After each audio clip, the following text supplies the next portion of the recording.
যদি শখই পূরণ করতে না পারো তাহলে জন্ম দিছিলে কিসের জন্য? দেয়ালি কোনে যাচ্ছিস এদিকে আয়। ওইভাবে একা একা কথা বলতে বলতে কই যাচ্ছিস? আরে ভাই আর কইস না, আমার বন্ধু বান্ধব। ও আচ্ছা এই কথা, এখানে এসে বয়, একটা কথা কই।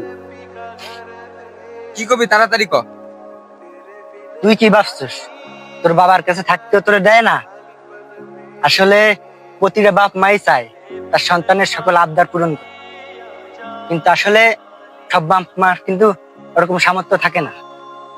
শোন, এখন যদি তুই রাগারাগি করিস তোর বাবার যে কতটা কষ্ট লাগবো এখন তুই বুঝবি না। তুই ঠিক তখনই বুঝবি যখন তুই নিজেই বাবা হবি।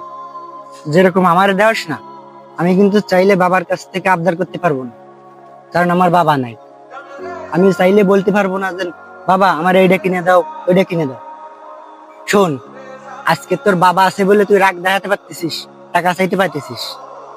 সব বাবারাই চায় সঠিক সময়ে তার সন্তানকে সবকিছু দেওয়ার জন্য, কিন্তু আসলে সবার সামর্থ্য থাকে না।